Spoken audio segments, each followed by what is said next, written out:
Students, welcome back to the class. तो अब अपनी प्रैक्टिस को आगे बढ़ाते हुए आज देखेंगे आरटीपी के क्वेश्चन। डिविडेंड डिसीजन से रिलेटेड आरटीपी का ये क्वेश्चन है, question number 7 of May 2022 RTP.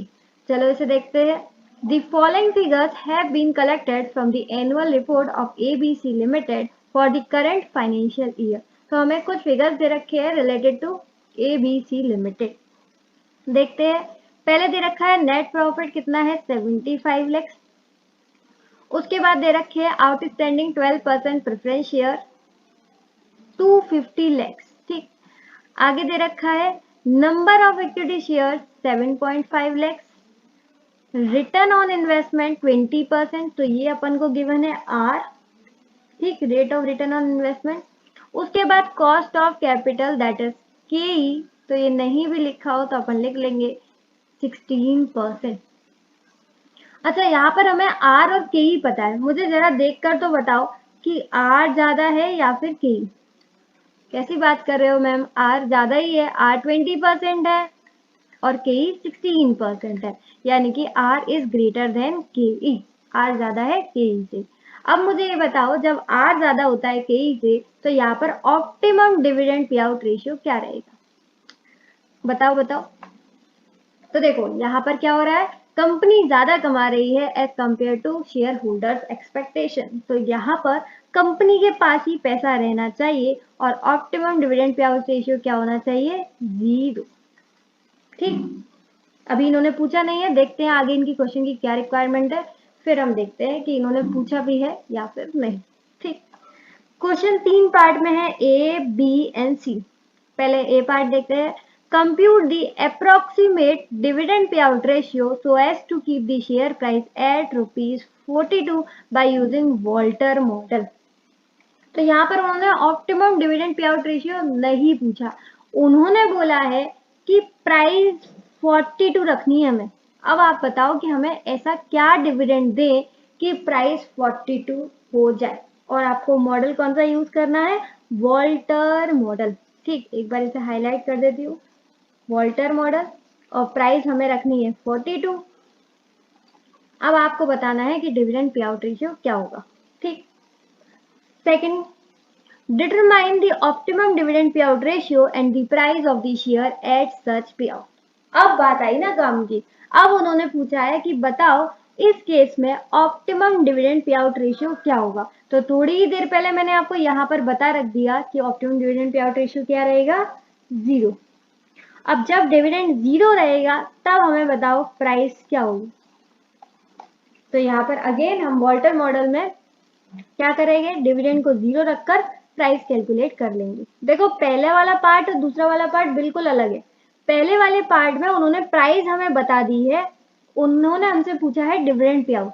ठीक, दूसरे में उन्होंने हमसे बोला है optimum dividend pay out ratio रखो और हमें प्राइस बताओ। ठीक है, तो पहले वाले में प्राइस पता है, दूसरे वाले में प्राइस कैलकुलेट करनी है, दोनों ही अलग चीज है।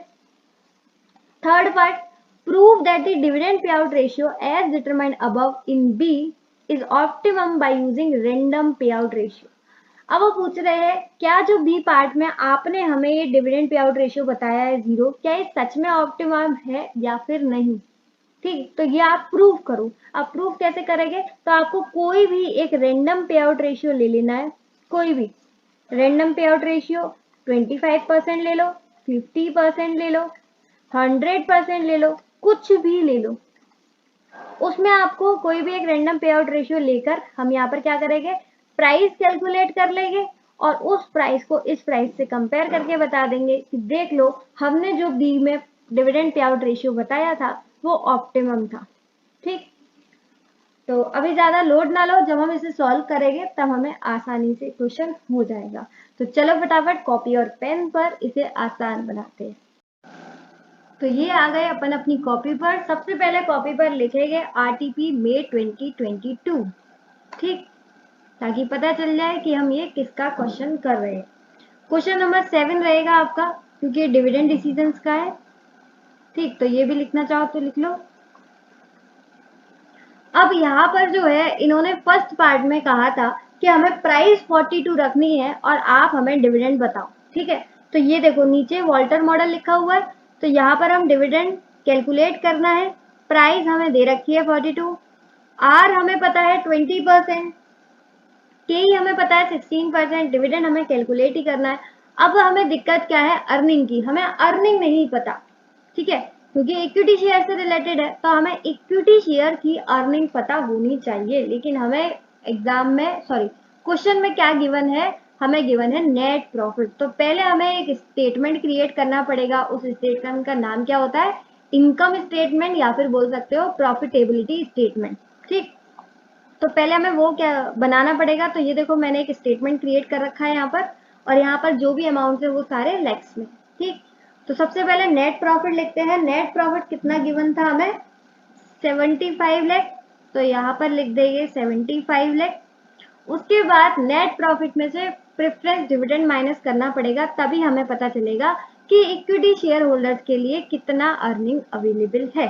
ठीक, तो प्रेफरेंस डिविडेंड कैलकुलेट करने के लिए प्रेफरेंस डिविडेंड कितना था, 250 लैक्स इंटू उनका रेट ऑफ डिविडेंड कितना था, 12%। तो 250 को इंटू 12% करेंगे तो ये आ जाएगा 30 लैक्स। तो देखो टोटल अर्निंग कितनी थी, टोटल अर्निंग थी 75 लाख, लेकिन प्रेफरेंस डिविडेंड बांट दिया 30 लैक्स, तो अब कितना बचा, 45 लैक्स। तो इक्विटी शेयर होल्डर्स के लिए कितना बचा, 45 लैक्स। अब हमें ये देखना है कि हर शेयर पर कितना आएगा, हर शेयर की अर्निंग कितनी है, यानी कि एक शेयर पर अर्निंग कितनी है। तो उसको हम बोलते हैं ईपीएस, अर्निंग पर शेयर। तो एक शेयर पर कितनी अर्निंग है ये कैसे पता चलेगी, जब हम इक्विटी शेयर्स के नंबर से डिवाइड कर देंगे। तो कितने नंबर ऑफ इक्विटी शेयर्स हैं जरा देखें तो 7.5, तो यहाँ पर डिवाइड कर देंगे 7.5 से। ठीक, तो 45 डिवाइड बाय 7.5 ये आ गया 6 पर शेयर। ठीक है, तो इक्विटी शेयर होल्डर्स के लिए अर्निंग कितना था, 45 लैक्स, लेकिन नंबर ऑफ इक्विटी शेयर थे 7.5 लाख, 7.5 लैक्स। तो हर शेयर पर कितनी अर्निंग हुई है, 6 रुपए। ठीक, अर्निंग पर शेयर कितना आ गया, 6 रुपए। अब हमारा जिस तरीके से अर्निंग पर शेयर आ गया, तो हम आसानी से कैलकुलेट कर लेंगे क्या, वॉल्टर मॉडल से प्राइस। ठीक है, एक सेकेंड रुकना,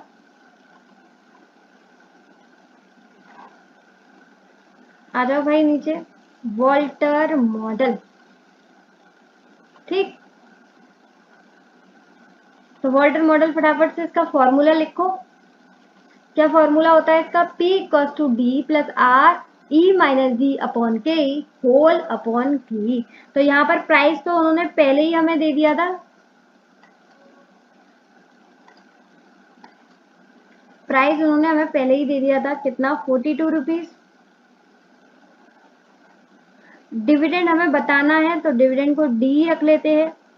rate of return on investment 20% given था।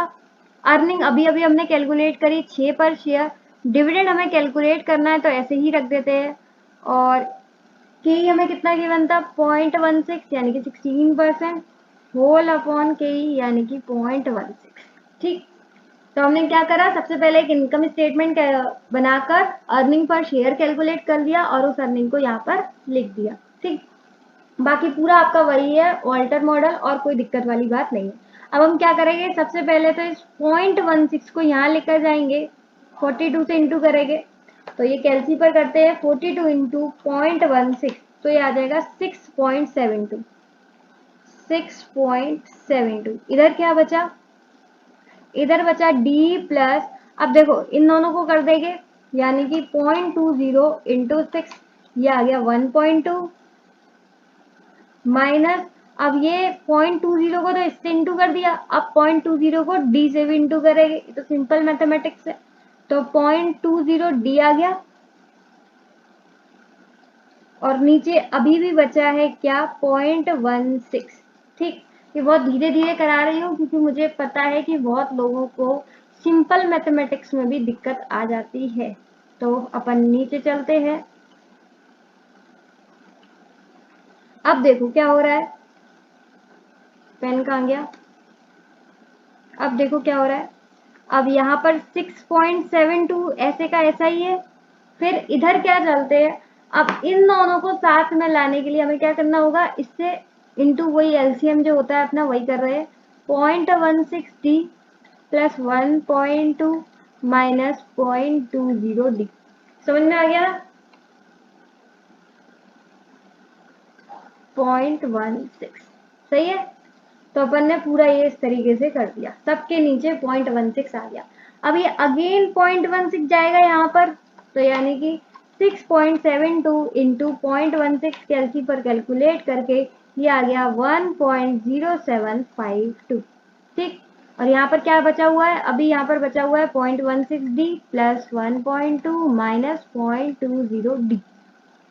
अब डी डी वालों को साथ ले आ रहे हैं और ये सिंपल सिंपल वालों को साथ में ला रहे हैं। ठीक है, तो देखो 1.2 यहाँ पर है और इसको इधर ले आ रहे हैं, तो ये हो जाएगा 1.0752 और इन दोनों को इधर ले आते हैं, तो 0.20 माइनस 0.16।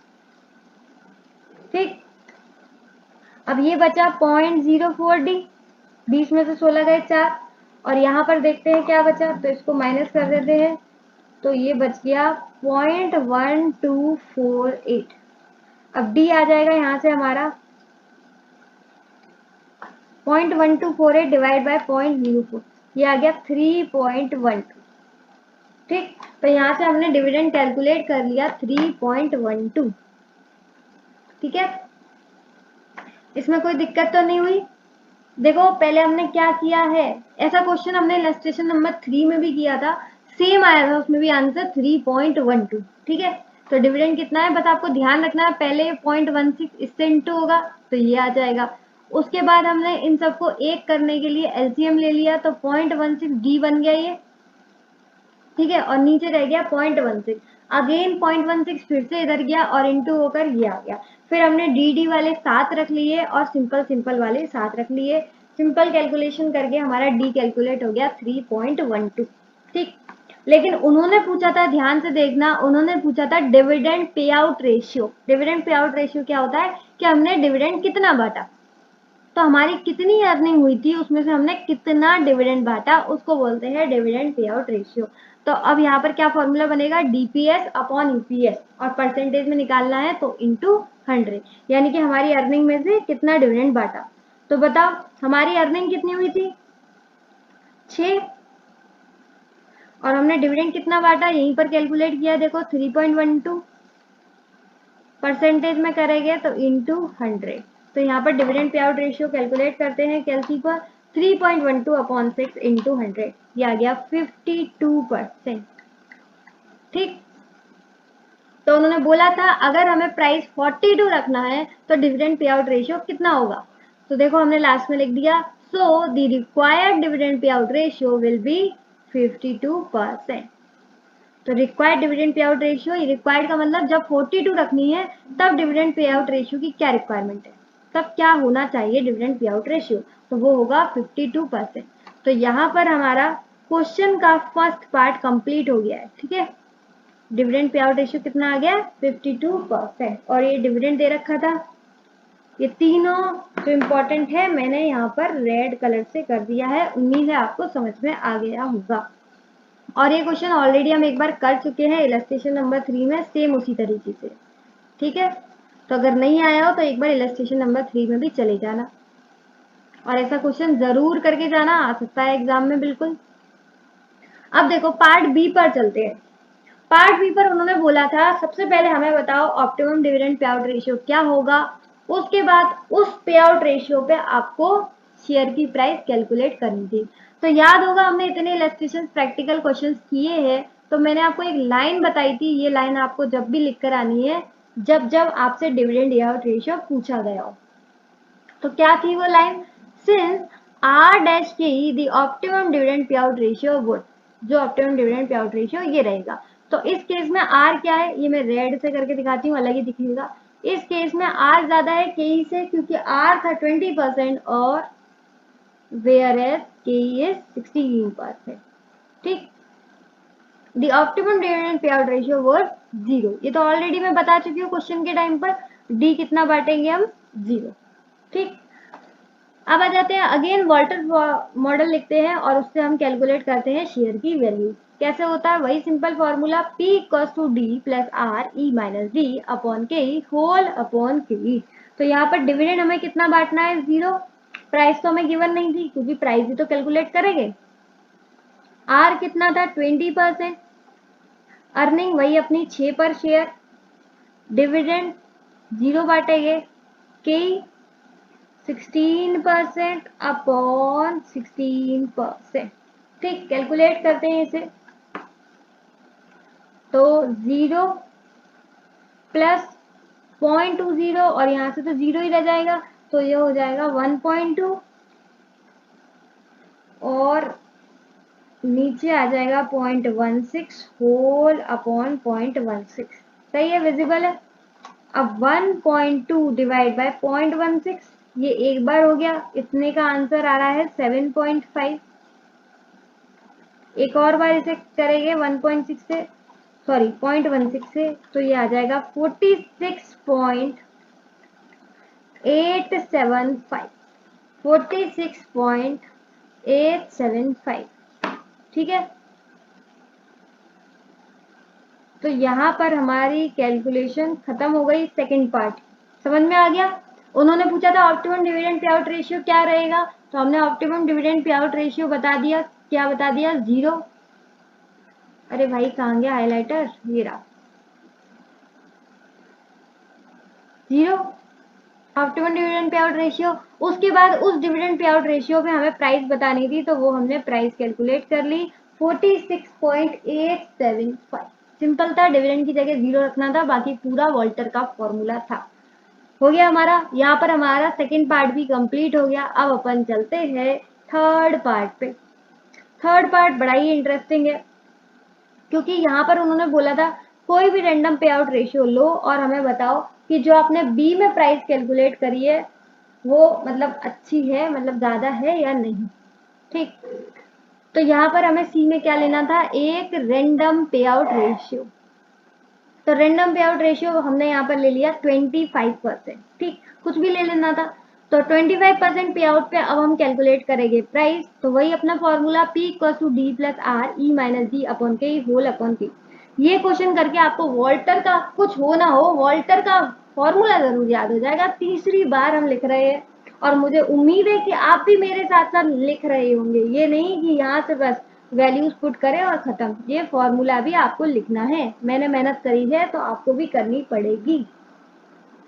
अब यहाँ पर डिविडेंड क्या आएगा, तो देखो eight 25% dividend pay out ratio, हमने पे आउट रेशियो क्या लिया है 25%। हमारी अर्निंग कितनी थी, उससे हम डिविडेंड पे आउट रेशियो का क्या कर देंगे, इंटू कर देंगे, डिविडेंड पता चल जाएगा। पे आउट रेशियो, तो देखो अर्निंग थी 6 पर शेयर और डिविडेंड पे आउट रेशियो हम ले रहे हैं रेंडमली 25%। ठीक, तो 6 का 25% कितना हो जाएगा, 1.5 रुपए, 1.5। ठीक, तो यहाँ पर डिविडेंड की जगह क्या आ जाएगा, 1.5। आर अगेन 20%, अर्निंग 6 थी, माइनस डिविडेंड, डिविडेंड कितना लेना है 1.5, के कितना था 0.16 होल अपॉन 16। एक सेकेंड रुकना, मैं चार्जर ले आऊँ। तो यहाँ पर हमने सिंपल क्या लिखा है, रेंडम पे आउट रेशियो ले लिया 25%। तो अर्निंग थी हमारी 6, 25% हम डिविडेंड पे कर रहे हैं, यानी कि 6 रुपए का 1.5 रुपए क्या कर रहे हैं, डिविडेंड पे कर रहे हैं। तो डिविडेंड की जगह हमने 1.5 लिख दिया। आर और के जो जो वैल्यूज थी ऑलरेडी जो क्वेश्चन में गिवन थी वही सारी लिखी है, कुछ अलग नहीं है। ठीक है, फटाफट इसे सॉल्व करते हैं, सिंपल कैलकुलेशन। 6 में से 1.5 गए, इसको भी क्या कैलकुलेट करना पड़ेगा, 4.5, रिस्क नहीं लेने का। 0.20 1.5 प्लस 0.16 होल अपॉन 0.16। ठीक, अब 4.5 का 0.20 ये आ गया 0.9 डिवाइडेड बाय 0.16, ये आ गया 5.625। ठीक है, तो 1.5 प्लस 5.625 अपॉन 0.16। तो इसको सॉल्व करते हैं, प्लस 1.5 डिवाइड बाई 0.16, ये आ गया 44.531। ये कहाँ गया, नीचे लेकर जाते हैं इसे, अरे भाई ये रहा,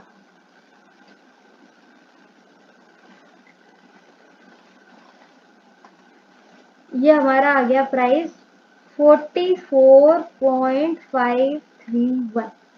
ठीक, तो अब आप एक बार देख सकते हो कि जब हमने डिविडेंड पे आउट रेशियो कितना लिया था, ऑप्टिमम लिया था, तो आ रहा था 46.875, लेकिन अब कितना आ रहा है 44.53।